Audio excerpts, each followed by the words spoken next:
আসসালামু আলাইকুম। আমি মাসুদ বলতেছি আপনাদের সাথে। আজকে আমি আপনাদের দেখাবো কিভাবে ইউটিউবে অ্যাডাল্ট কন্টেন্ট বন্ধ করতে হয়। এটি আসলে অনেক বিরক্তিকর, তবে অনেক সময় এটি আমাদের অনেক বিপত্তিতে ফেলে। তারপরেও চলুন আজকে আমরা দেখে নিই কীভাবে এটি বন্ধ করব। তো প্রথমে ইউটিউবে ঢুকলাম।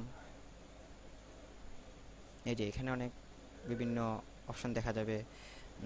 আপনারা যখন যেটা সার্চ করবেন সেটার অপশন বিভিন্ন সাজেশনগুলো এখানে দেখাতে থাকবে।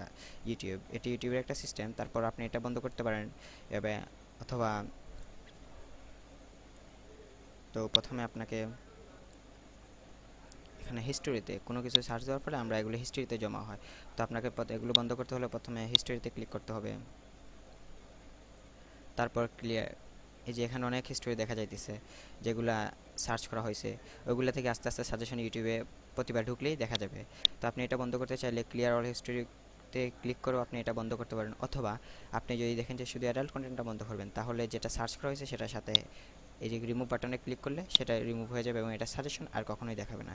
আর আপনি যদি চান সবগুলোই একসাথে ডিলিট করতে, তাহলে ক্লিয়ার অল ওয়াচ হিস্টোরিতে ক্লিক করতে পারেন। এটা ক্লিক করলে একটা একটা করে ক্লিক করা লাগবে না, সবগুলো হিস্টোরি অটোমেটিক্যালি ক্লিক হয়ে যাবে। তো আপনি এইভাবে ইউটিউবের অ্যাডাল্ট কন্টেন্টগুলো বন্ধ করতে পারেন।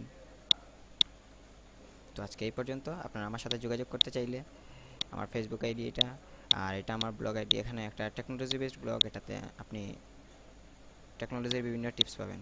ধন্যবাদ সবাইকে।